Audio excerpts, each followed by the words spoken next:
అలాగేరా పొట్టి బాబమ్మా, ఏంటి ఇలా వచ్చావు? పెద్ద గురువు గారిని కలవాలండి. కాస్త ఆగు. పెద్ద గురువు గారు ఇప్పుడే ఒకరి జీవితాన్ని నాశనం చేయడానికి వెళ్ళారు. ఇంతకీ నీ పేరేంట్రా? నా పేరు సిగరెట్ పాపం. మరి మీ పేర్లేంటండి? మాకు ఒక పేరంటూ ఏమీ ఉండదు, అవసరాన్ని బట్టి అలా మారుతూ ఉంటాయి. ఇప్పుడే లోక ఆశల వైపు, లోక భోగాల వైపు కొంతమందిని తిప్పి వచ్చాం. అందుకే నా పేరు తలుకులు, వీడి పేరు బెలుకులు.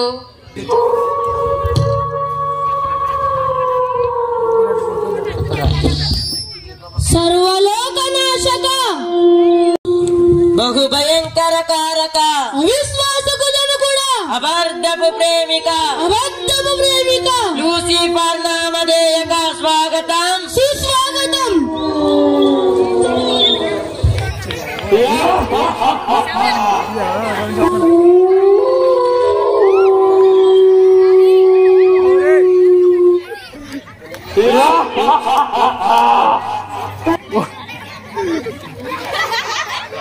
ఓడి అమ్మ.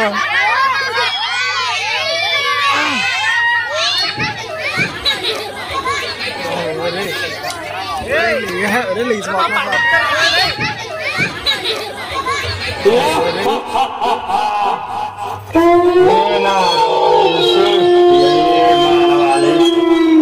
పిల్లకి వచ్చింది, కానీ మధ్యలో ఆక్రిస్తూ వచ్చి సిలువకెక్కి చనిపోతే నేను కూడా చనిపోయాలని కొనుచున్నారు. నేను కేవలం నా తోక మాత్రమే ఆడిస్తున్నాననుకుంటున్నారు. ఇక్కడ ఉన్న ప్రతి ఒక్కరూ నేను సృష్టించే పాపాలకు బానిసలు. ప్రతి ఒక్కరి హృదయంలో ప్రేమను తీసివేసి అబద్ధం, అవిశ్వాసం, గుళ్ళు, అసూయ వంటివి వారి హృదయంలో ఉంచి నా వశం చేసుకుంటున్నాను. అతి వారందరూ నేనుండే బహు సుందరమైన ఎర్రమైన ప్రాంతంలో అనగా నరకంలో నాతో పాటు ఉంటారు.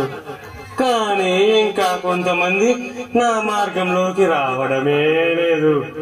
అందుకే ఓ మహారాక్షస సైన్యమా, మేల్కోండి. ప్రార్థించే ప్రతి ఒక్కరిని, జీవించే ప్రతి ఆత్మను నా యొద్దకు తీసుకురండి. మనకు సమయం చాలా తక్కువ ఉంది, వెళ్ళండి.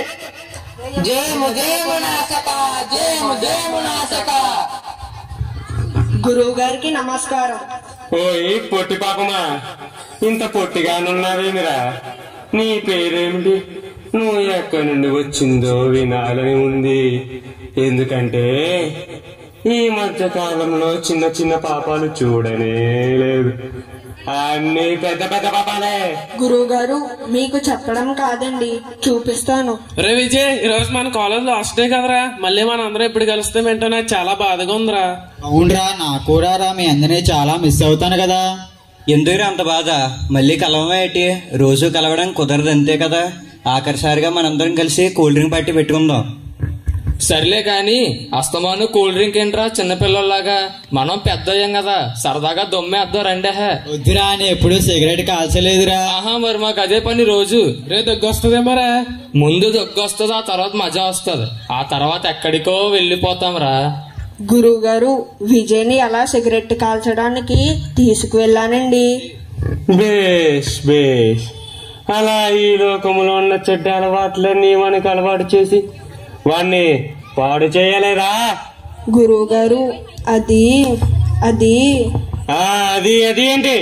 సరిగ్గా చెప్పు. ఇంతలో విజయ్ వాళ్ళ నాన్న వచ్చారండి. వచ్చి సరి పట్టుకో. అరే ఏంట్రా నాన్న, ఇది మంచిగా చదువుకుంటామని హాస్టల్లో చేర్పిస్తే ఇలాంటి చెడవాటిని నేర్చుకుంటున్నావా? రే విజయ్ వాళ్ళ నాన్న వచ్చారా, వాడికి మనకి సంబంధం లేదు, అటు సైడ్ తిరగండి రా. నాన్నగారండి, సారీ అండి, ఇంకెప్పుడు సిగరెట్ కాల్చనండి. సరే పద, ఇంటికి వెళ్దాం.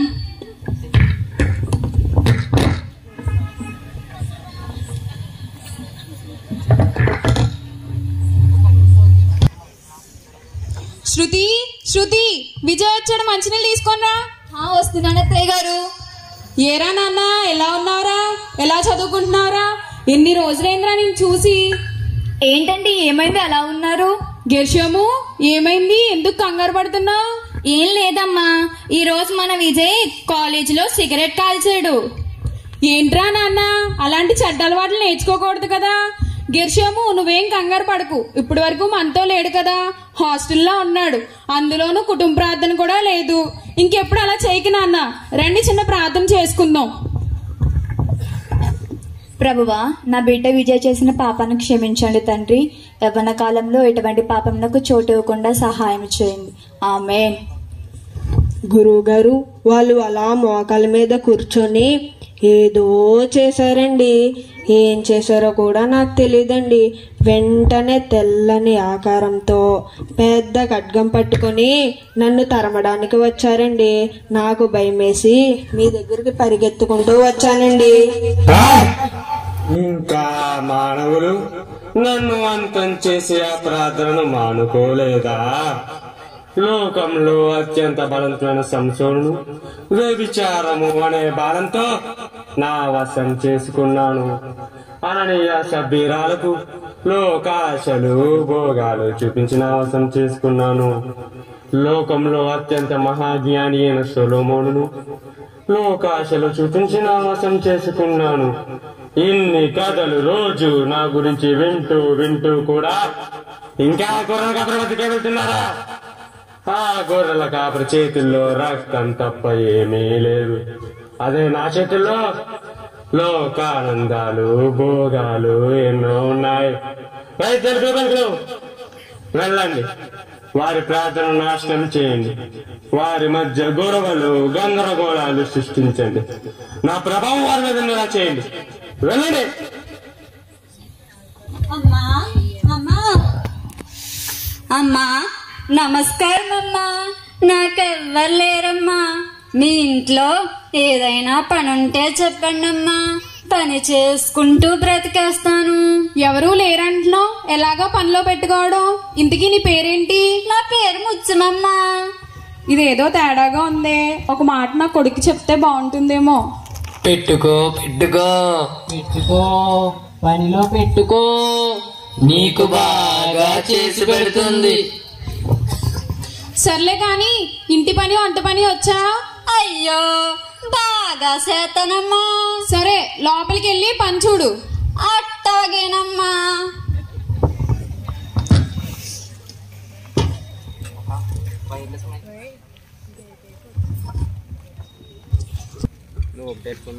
శృతి, అమ్మేది?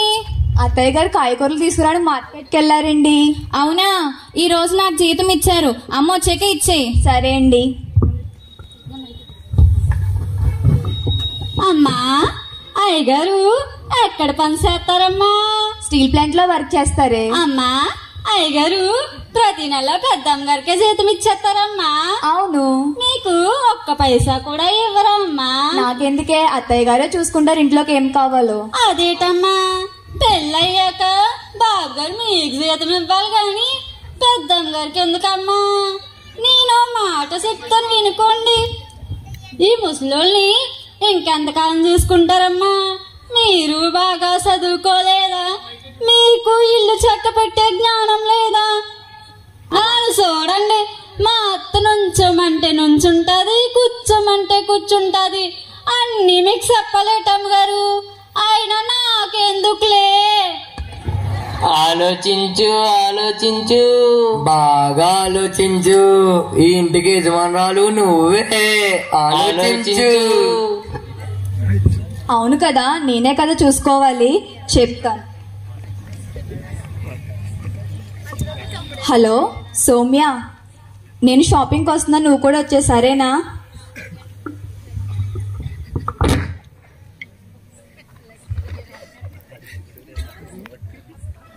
వస్తున్నానండి. కూరగాయలు లోపల పెట్టు. అట్టాగేనమ్మా. సరే గాని శృతి ఏది? అది అమ్మగారు, మీ అబ్బాయి గారు జీతం తెచ్చి అమ్మకి ఇవ్వన్నారండి. సరే అని చెప్పి జీతం తీసుకొని ఎవరికో ఫోన్ చేసి లక్కీ షాపింగ్ మాల్కి వెళ్దామన్నారండి అమ్మగారు. ఏంటి షాపింగా? అవును అమ్మగారు.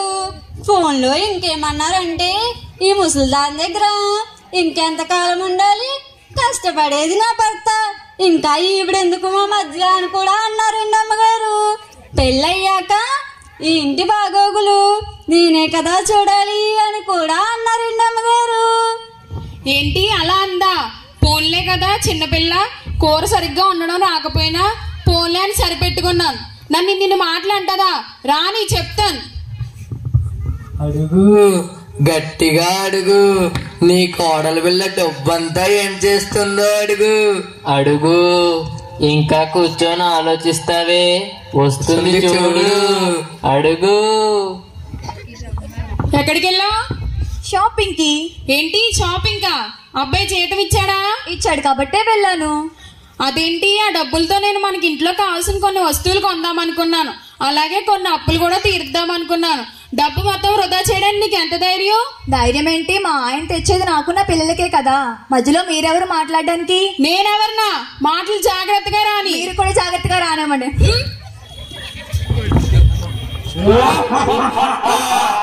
చూచితిరా, ఎవరు చెప్పారు అందరూ ప్రేమగా ఉంటారని? నేను ఎక్కడ ఉంటే అక్కడ ఇలా గొడవలు గందరగోళాలు జరుగుతూనే ఉంటాయి. ఇది వారి తప్పు కాదు, ఇది నా ప్రభావం వారి మీద ఉండడం. అమ్మా శృతి, ఏమైంది మీ ఇద్దరికి? ఎందుకలా ఉన్నారు? ఒరే, నీకు నేను కావాలా నీ భార్య కావాలా? తేల్చుకో. నన్ను నిన్ను మాట్లాడిందో తెలుసా? ఓయ్, ఏంటి పోలే కదా ఊరుకుంటే ఎక్కువ మాట్లాడుతున్నారు మీరు? ఏమైంది మీ ఇద్దరికి? నేను 2 రోజులు ఊర్లో లేకపోయేసరికి ఇలా గొడవ పడతారా? ఏవండి, మన ఇక్కడ ఉండద్దండి, వేరుగా వెళ్ళిపోదాం. మీ ఆవిడ చెప్పింది కదా, చెయ్యి, ఇంట్లోంచి వెళ్ళిపో, వెళ్ళిపో, వెళ్ళిపో. మీ అమ్మని వదిలేసి ఇంట్లోంచి వెళ్ళిపో, వెళ్ళిపో. ఏంటి వెళ్ళేది? నువ్వంటే నాకు ఇష్టం లేకపోయినా మా అమ్మ చెప్పింది కదా అని పెళ్లి చేసుకున్నాను. మా అమ్మ చెప్పింది మంచి పిల్లరా, మంచి కుటుంబం నుంచి వచ్చిన పిల్లరా అని. నువ్వు చెప్పావు కదమ్మా, అందుకే నేను పెళ్లి చేసుకున్నాను. నువ్వు అప్పుడేమో మా అత్తైనా అమ్మైనా మీరేని, ఇప్పుడేమో ఇంట్లోంచి వెళ్ళిపోదామంటావేంటి? నాకు తెలుసు ఇదంతా ముత్యం వచ్చినప్పటి నుంచే.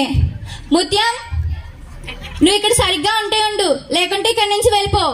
అయినా నేను ఊరేళ్ళ కాడి నుంచి కుటుంబంలో కుటుంబ ప్రార్థనే జరగనే లేదేమో, అందుకే ఇలా జరుగుతుంది. రండి, మొత్తం అందరం కలిసి కుటుంబ ప్రార్థన చేసుకుందాం. ప్రవ్వా, మేము ఒకరితో ఒకరు గొడవలు పడకుండా కలిసిమెలిసి ఉండడానికి సహాయం చేయండి తండ్రి. ప్రభువా, ఇక్కడ మాటలు అక్కడ, అక్కడ మాటలు ఇక్కడ చెప్పకుండా ఉండడానికి సహాయం చేయండి తండ్రి. ప్రభువా, నా కుటుంబాన్ని క్షమించండి తండ్రి. ఆమేన్. గురువా, గురువా, గురువా, వాడు ప్రార్థన చేసి మా కాళ్ళు ఇచ్చేశాడు గురువా, గురువా. వారి మధ్య ఎన్ని గొడవలు పెట్టినా గందరగోళాలు పెట్టినా వాడొచ్చి సరి చేస్తున్నాడు. అసలు వారిని లేకుండా చేస్తా. అమ్మా, ఆఫీస్కి వెళ్ళొస్తాను. సరే.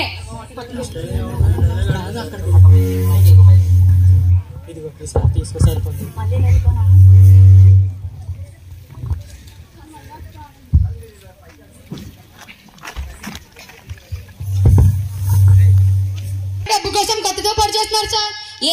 ఏంటయ్యా ఇది? నువ్వెవరా మధ్యలో? ముందు నిన్ను పొడి చేస్తా. తండ్రి యేసయ్యా. ఏరా నువ్వేనా జనానికి కత్తితో పడిచి డబ్బులు కూడా వేస్తుంది? Sorry sir. కానిస్టేబుల్, నేను పక్కన తీసుకెళ్ళండి.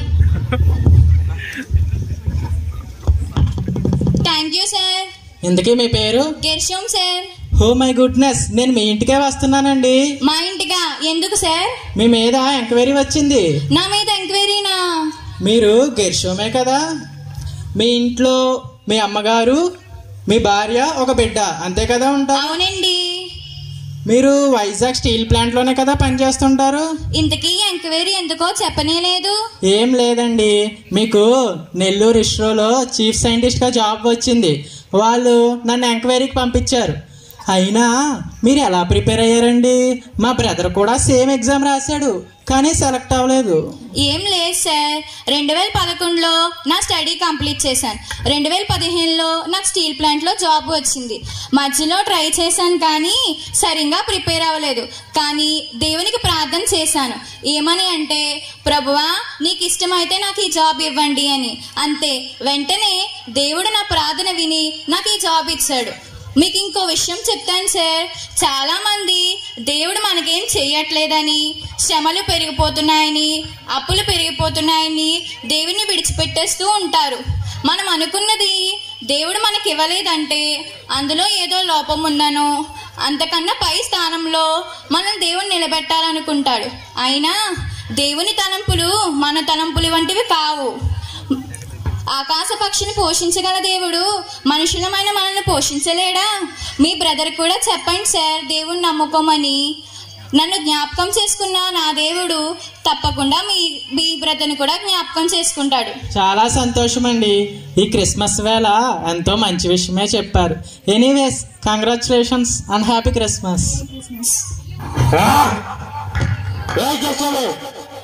నీ యవ్వన ప్రాయంలో నేను నిన్నేమీ చేయలేకపోయాను, నీ కుటుంబంలోనూ నేను నిన్నేమీ చేయలేకపోయాను. కానీ మళ్ళీ నీ జీవితంలోకి వస్తాను. నిన్ను నాశనం చేస్తాను, నిన్ను నాశనం చేస్తాను, నిన్ను నాశనం చేస్తాను. చూశారు కదా, సాతాను ప్రయత్నం ఎప్పటికీ ఆగదు. ఈ విధంగా సాతాను ఎన్ని కపటోపాయములు చేసినప్పటికీ ప్రార్థనతో వాటిని అన్నిటినీ జయించగలం.